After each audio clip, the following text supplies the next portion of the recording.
How do you stay connected in a disaster scenario? I've got two pieces of advice: diversity and batteries. So let's talk about batteries first. If power goes out, even if you still have internet, you don't have internet if your router is not on a battery backup and the modem is on a battery backup. And if you've got an Ethernet switch, you need all the stuff between you and the internet connection to be on batteries. Cell phones are nice. They have their own battery in them. You got to assume power goes out. It probably goes out before the internet. So you need battery backups, UPSs. Second is diversity. If the landlines go out because of a fire, there is a good chance that the cellular will keep working. So being able to switch quickly to 4G, 5G. If they're out, now we're talking satellite. A lot of satellite services. Starlink is a good one. There's a very good chance that things can go very wrong in your area and cost you power and the internet. The Starlinks, they can space laser to other satellites to come back down in another region. There's a very good chance that them or any, K-band satellites will still be online. After that, they're out too. Now we're in disaster scenarios. Now we're talking, ham radios, AM radios, just try to get a little bit of news. Build your own intranet. Build your own intranet. Yeah, there's mesh radios and things, but I think for most of us, that stuff is a step beyond. Yeah. You mentioned battery backups. Do we have a battery backup for the internet here? We do. We have a UPS in the closet, and so interestingly, the routers are on it, but to be honest, the Mac that we stream from is not on it. So if power goes out, our live stream actually does end. Because we have actually run into that problem before. We have actually. we did lose power once during a live stream.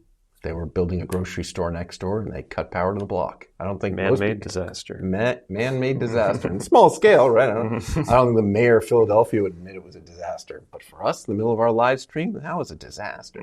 So I guess this stuff doesn't just apply to disasters. It also applies if you're trying to use internet in an RV or at a trade show or a conference. Yeah, absolutely. I mean, from a technology point of view, it's the same thing. I mean, a lot of the problems, if there's some disaster, everyone jumps on the phone, the internet at the same time and overwhelms things. And, at a conference, you just recreate that every day. Towers going out and stuff, that's not much different than getting an RV and driving till you reach the end of range. You want one solution. And so this is where, honestly, we have Speedify. We're building this software to juggle all of these internet connections. And you can tell it, hey, look, don't use the 4G or 5G if the main internet's good enough. Or, don't use any satellite if the 4G is still working, right? Or vice versa. You sort of set up a few rules and, we'll juggle all those connections for you. Which is nice because we can even juggle if all the connections are sort of bad. We can spread traffic across multiple Speedify and try to give you the best we can by putting some things on one and some on the other. One thing I've been thinking about a lot with this disaster recovery is that, when these networks get completely overwhelmed,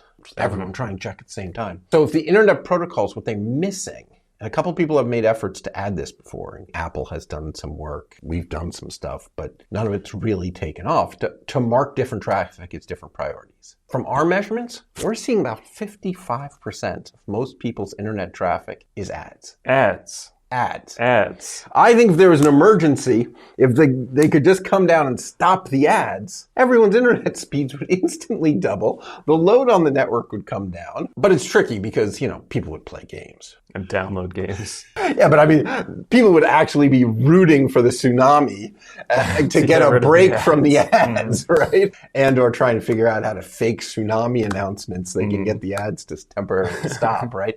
I mean, this stuff would happen. I think that's why none of these standards are taken off. But it would be nice. It'd be very easy to web pages stopped loading pictures by default.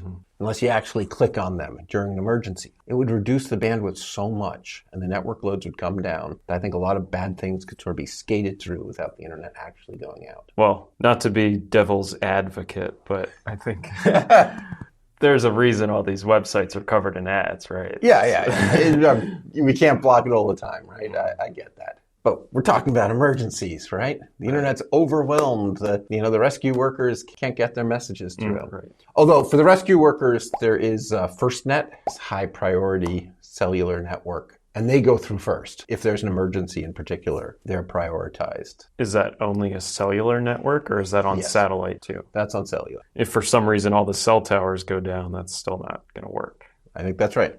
We'll be just lumped onto Starlink. And Apple satellite. And Apple, yeah. So how do I get my router on battery? One thing you can do is get what's called a UPS, uninterrupted power supply. Another thing you can do, I just love this thing.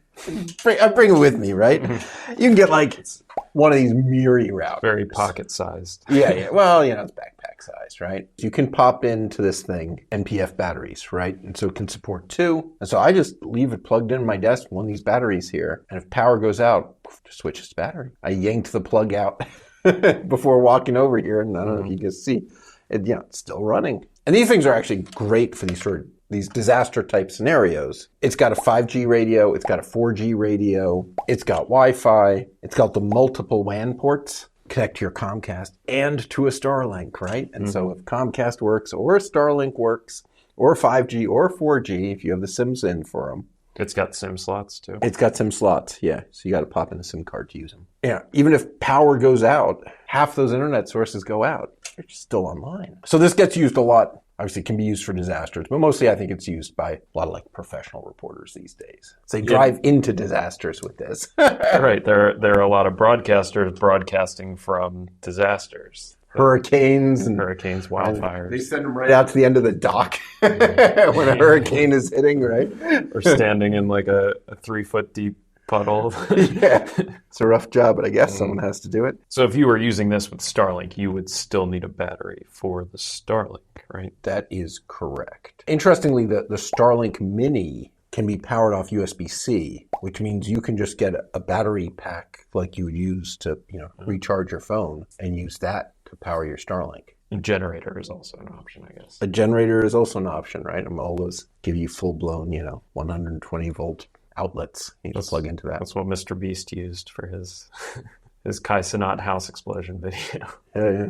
Starlink's on a generator. And a Miri. Right, on the same generator that he also had the battery packs to back him up. I guess that's another kind of disaster. Oh no, my fake house blew up in the middle of the street. That was amazing, because he actually put the PC right next to hundreds of pounds of fireworks when the computer was destroyed in the explosion. But luckily, the internet didn't go out. The internet didn't go out, didn't lose a single packet. That's it. If you like this video, make sure you hit that subscribe button for more tech discussions like this one.